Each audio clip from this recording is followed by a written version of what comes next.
Olá, sejam muito bem-vindos ao programa Momento Medicina. E no nosso quadro O Mundo Mais Criança, quem nos recebe é o Dr. Leonardo Rova Esteves, ele que é ortopedista, traumologista. Tudo bem, doutor? Tudo bem, Roberta. É um prazer estar com vocês aqui novamente, né? E falar de um assunto tão importante que são as contusões, né, nas crianças.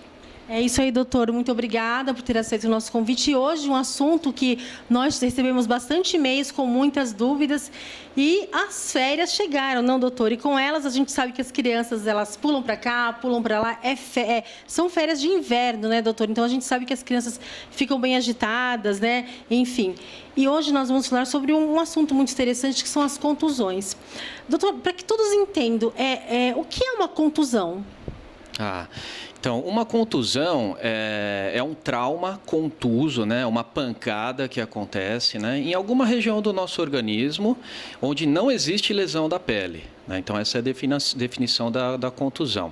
A contusão ela pode ser leve, moderada ou grave, né? E ela varia muito nos seus sintomas e nos seus sinais, né? Uma contusão leve, geralmente ela está associada a um trauma de baixa energia. Então, por exemplo, a criança tem uma queda da própria altura, né, uma pancada, né, isso acarreta uma pequena lesão dos vasos e pode fazer um hematoma pequeno e uma equimose, que é o roxinho ali, né. Normalmente não causa uma complicação maior, a não ser uma dor por alguns instantes ali, e a função daquele membro, daquela criança, ela volta a brincar, a fazer as coisas normalmente.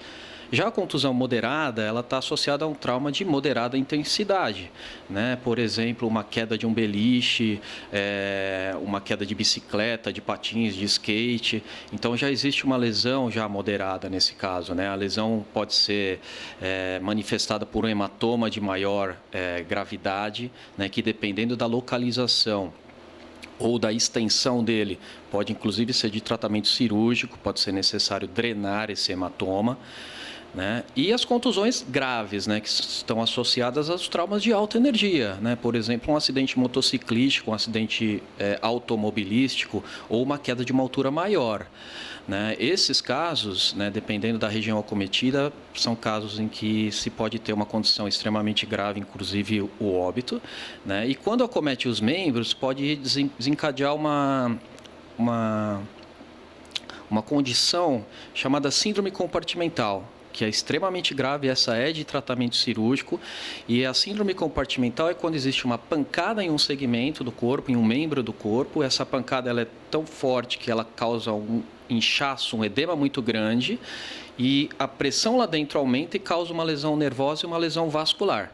Então, é necessário que se faça uma cirurgia para descomprimir aquele segmento, né, e evitando que assim tenha uma sequela e um comprometimento mais grave. Então, a contusão ela varia muito nos seus estágios, pode ser desde uma coisa banal até uma coisa extremamente grave. Né?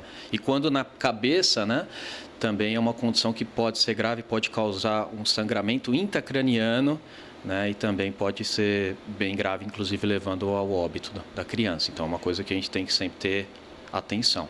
Cuidado. Perfeito, doutor. E o doutor Leonardo participa conosco do nosso quadro Pergunte ao Especialista. Nosso programa foi às ruas e nós temos algumas perguntas. Está pronto para respondê-las, doutor? Pois não, vamos lá. Doutor, por que devemos passar gelo no local da contusão? Muito bem, obrigado pela sua pergunta, Cristiane. É uma pergunta bem interessante e bem frequente, né?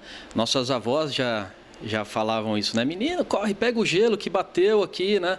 E normalmente as avós acertam, e dessa vez elas também estão corretas, né?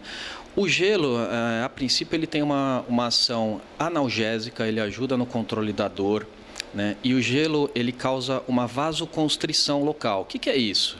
O vaso que está naquela região, ele fica contraído. Com isso, a circulação sanguínea fica um pouco mais dificultada e inibe-se o processo inflamatório.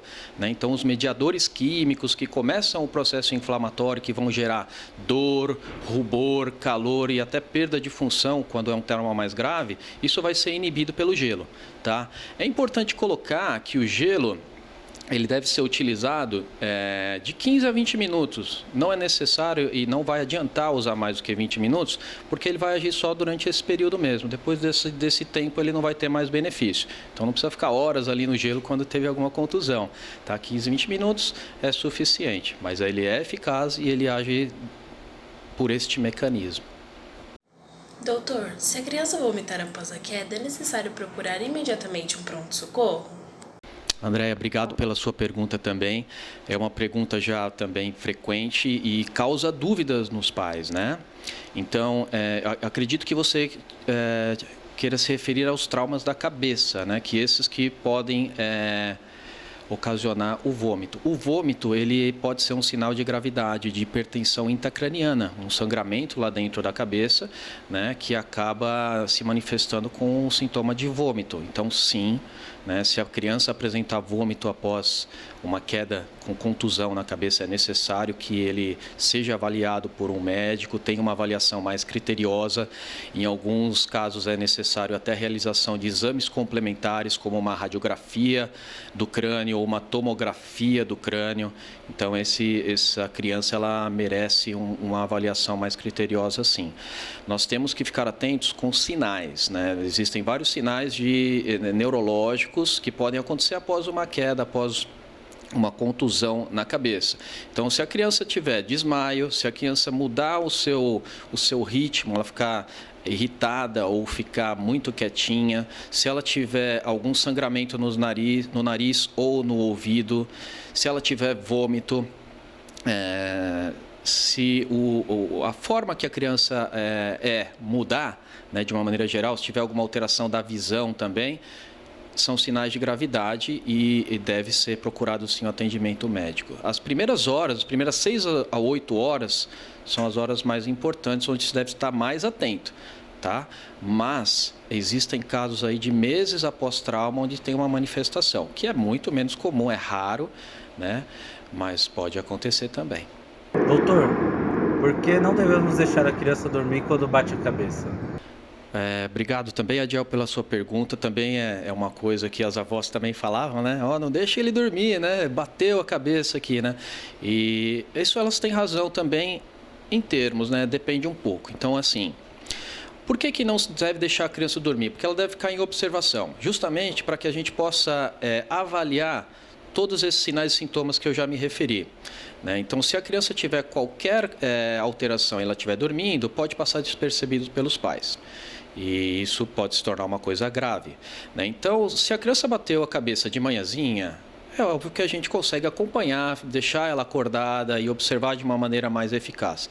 Se ela costuma dormir às 21h30, por exemplo, e teve uma contusão na cabeça às 21 horas, essa criança ela vai ter sono, ela vai ficar sonolenta porque é a hora dela dormir, né? Então, deve-se observar o ritmo normal da criança. Ela está no seu ritmo normal, é normal que ela tenha sono naquele horário, né?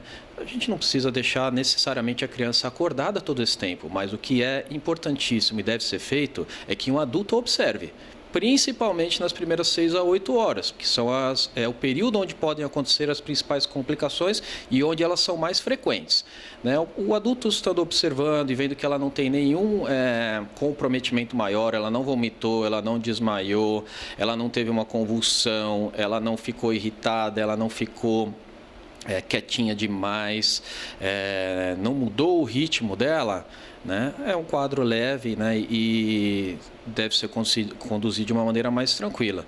Seria importante, né? E é importante se o pai conseguiu ver o evento, né? Então, estimando-se o grau de energia que está envolvido nessa contusão, também é um fator importante. Então, se o pai viu que a criança caiu ali, ela estava andando ou até correndo, tropeçou e bateu, né, que é um trauma de baixa energia, a gente fica um pouco mais tranquilo, porque raramente isso pode causar algum problema maior. Agora, a criança caiu de um beliche, caiu da bicicleta correndo, já é um trauma de moderada energia.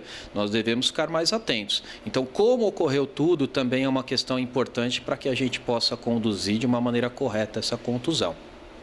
Doutor Leonardo, às vezes, por falta de conhecimento, a mãe fica desesperada quando a criança tem uma contusão, ela cai de uma altura grande e, enfim, a mãe acaba automedicando a criança. Ou às vezes pesquisa na internet, acaba pesquisando no Dr. Google, né? E acaba automedicando. Eu queria que o doutor falasse sobre o perigo da automedicação. Muito legal, Roberta. É uma prática muito frequente, né, na nossa cultura, a automedicação, né? E eu vejo ela com uma certa dualidade, né? Existem condições, né, onde a automedicação ela é benéfica, né? Então, usar medicações que não exigem receita, como paracetamol, dipirona para dor, numa situação corriqueira do dia a dia, essa seria uma automedicação benéfica, né? Com esse tipo de medicamento e nessas condições, né? Então, deve-se imperar o bom senso, né, de quem está automedicando. O que é perigoso e o que deve ser evitado é a utilização de medicações que exigem receita, né? Porque se elas exigem receita é porque deve ser prescrito por um médico, então ela pode causar efeitos adversos, né? E pode mascarar sintomas, né? Então, no caso das contusões, que é o tema da nossa discussão hoje, se a criança tiver algum comprometimento maior de gravidade e de repente for usado alguma medicação que mascare o sintoma, um anti-inflamatório, um analgésico mais forte, isso pode dificultar o diagnóstico, né? E causar um problema, um diagnóstico mais tardio, já acarretando alguma complicação nesse quadro, né? Então, a automedicação, ela não deve ser feita nesses casos, obviamente, né? Deve-se ter muito critério, então, em quando utilizar. Casos corriqueiros, não existe problema. A criança tem uma febre, as mães sabem muito bem conduzir, inclusive são orientadas pelos pediatras a utilizarem, né? A gente não deve deixar as crianças sofrerem, né? Mas nesses casos de maior gravidade, onde se exige uma medicação diferenciada ou nos casos que pode ter algum efeito adverso a mais, esses casos não devem ser automedicados e deve procurar um serviço médico para que se faça o tratamento de uma maneira adequada. Perfeito, doutor. Doutor Leonardo, muito obrigada pela sua participação tão valiosa aqui no programa Momento Medicina. Eu que agradeço, Roberta, e me ponho à disposição se caso exista mais alguma dúvida no meu canal pelo e-mail deltamed@deltamed.med.br, tá? Eu agradeço mais uma vez e estou à disposição aí para as perguntas, caso necessário. Obrigada, doutor.